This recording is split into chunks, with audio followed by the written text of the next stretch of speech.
Hello everyone, cooks and ব্লগসের আজকের ভিডিওতে আপনাদের সবাইকে স্বাগত।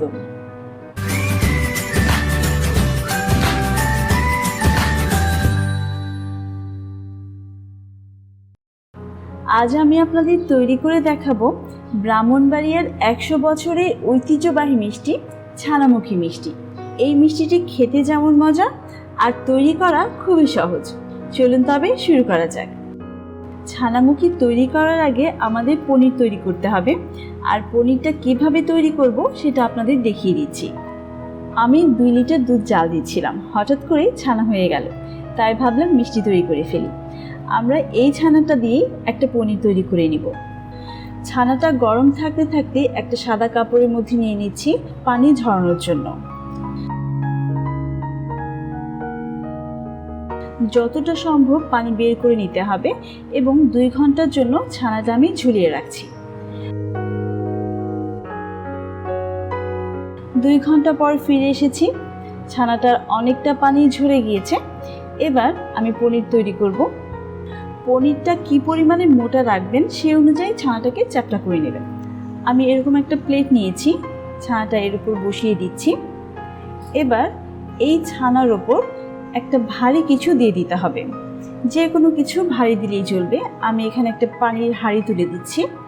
এতে করে পনিরটা খুব সুন্দরভাবে সেট হয়ে যাবে এবং ছানার ভেতর যদি পানি থাকে সেটাও বের হয়ে আসবে।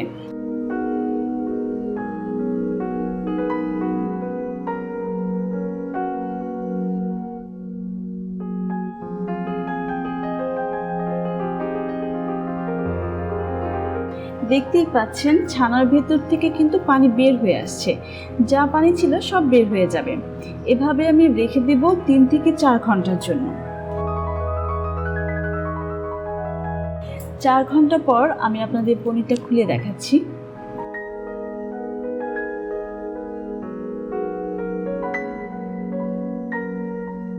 খুব সুন্দরভাবে সেট হয়ে গেছে।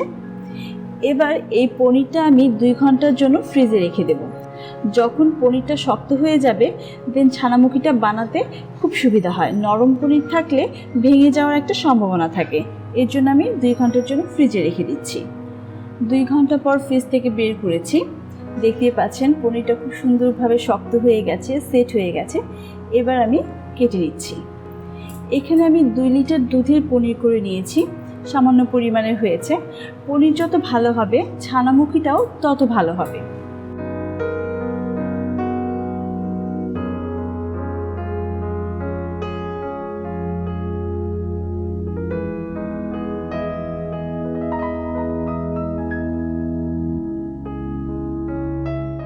এবার একটা প্যান নিয়ে নিচ্ছি, দিয়ে দিচ্ছি 1/2 কাপ পরিমাণের চিনি, আর পানি দিচ্ছি 1/2 কাপেরও একটু কম।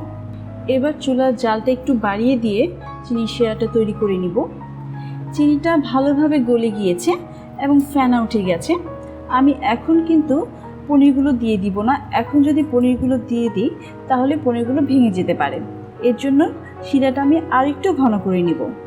এই পর্যায়ে দিয়ে দিচ্ছি এলাচের গুঁড়া। এই এলাচের গুঁড়াটা দিলে এই মিষ্টিতে বেশ ভালো একটা ফ্লেভার আসে, খেতে খুব ভালো লাগে।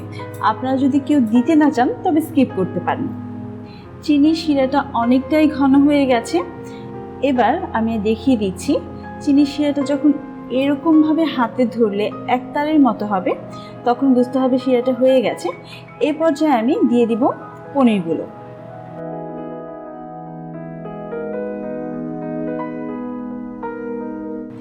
এবার খুব ভালোভাবে নাড়াচাড়া করে নিতে হবে, খুব হালকা হাতে নাড়তে হবে যেন পনিরগুলো ভেঙে না যায়।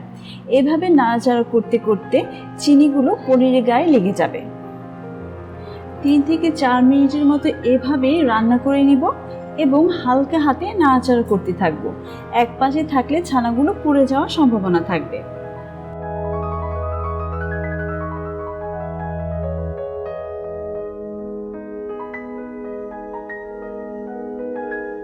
ছানামুখী মিষ্টি একদম রেডি। এবার চুলা বন্ধ করে দিচ্ছি এবং হালকা হাতে নাড়াচাড়া করতে করতে পনিরের গায়ে চিনিগুলো লেগে যাবে। দেখতেই পাচ্ছেন নাড়াচাড়া করতে করতে একদম ঠান্ডা হয়ে গেছে এবং চিনিগুলো পনিরের গায়ে খুব সুন্দরভাবে লেগে গেছে। তৈরি হয়ে গেছে আমার ছানামুখী মিষ্টি। এই গরম অবস্থায় কিন্তু ছানামুখীগুলো ভেতরে একদম নরম থাকবে, ঠান্ডা হওয়ার পরে শক্ত হয়ে যাবে, খেতে অসাধারণ লাগবে। খুব সহজভাবে তৈরি করে দেখানোর চেষ্টা করেছি, আশা করছি আপনাদের সবার কাছে ভালো লেগেছে। ভালো লাগলে অবশ্যই একটা লাইক, কমেন্ট ও শেয়ার করবেন। ফিরে আসবো নতুন কোনো ভিডিও নিয়ে। আল্লাহ হাফেজ।